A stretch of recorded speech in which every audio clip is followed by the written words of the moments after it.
I always have it in my bag, yeah, when I crash or zap. Hopefully.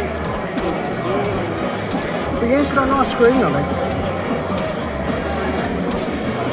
It's just those spongy directional controls, isn't it? We'll see what I'm doing. So how do you bring up the keyboard? Hang on a second. Oh, the actual keyboard itself? Yeah, can you? I presume you can do that. You can. Go. Where is it? Virtual keyboard. Oh, okay. Then, so if you press one there, it disappears. You've got to bring it up again. So does that use its own like OS emulator, or? Yeah, I think it's got Fuse on there. It's based on Fuse. Yeah.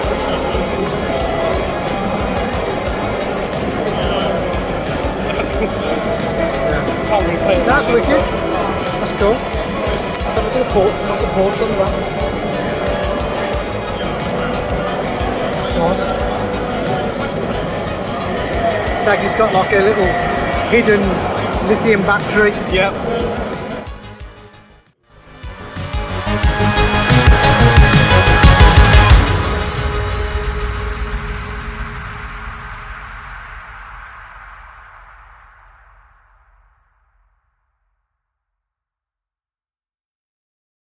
What is ES Spectrum?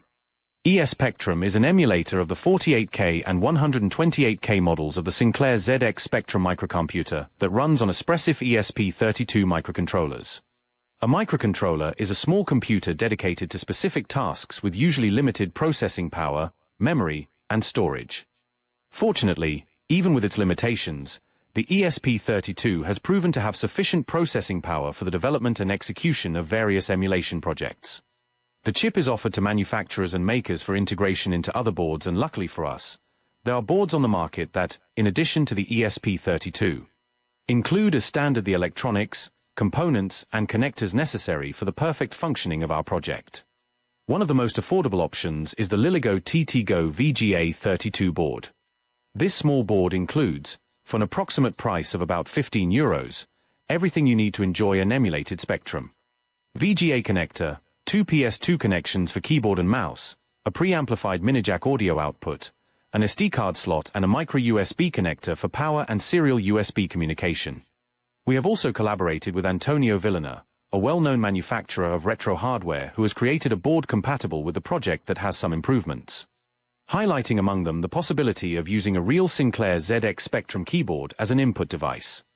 Thus, if we have a board equipped with the necessary connectors, a keyboard that supports the PS2 protocol or a real ZX Spectrum keyboard, a VGA monitor and, although it is not essential since the ESP32 includes internal storage, a microSD card as a storage medium, we can enjoy thanks to ESPectrum a mature and accurate emulator, which perfectly implements aspects such as memory in conflict, floating bus, beeper and AY sound, cycle-perfect timing and video generation identical to the real machine. In its most recent version, it can be connected, in addition to standard VGA monitors, to CRT TVs by means of a simple modification to the Liligo board and a fairly affordable adapter using the exact video refresh rate of an original Sinclair ZX Spectrum.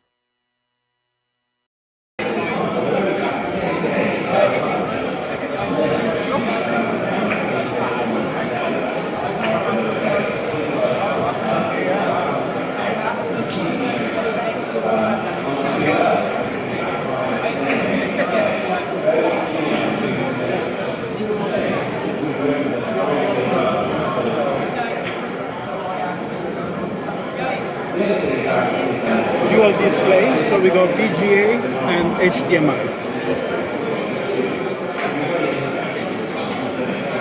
CRT is cut.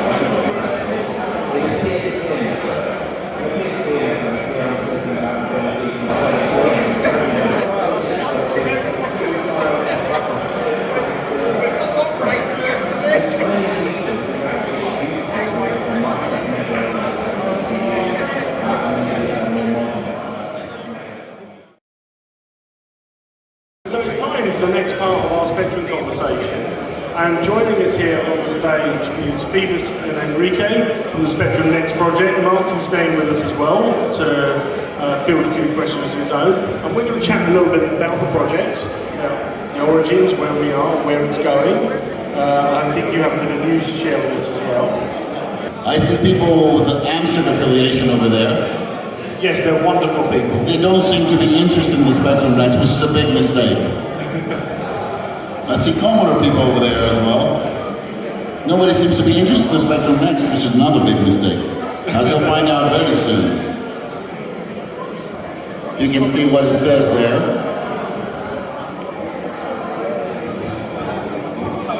And it's on the loaded part. Our good friend Steve Dace, graphics.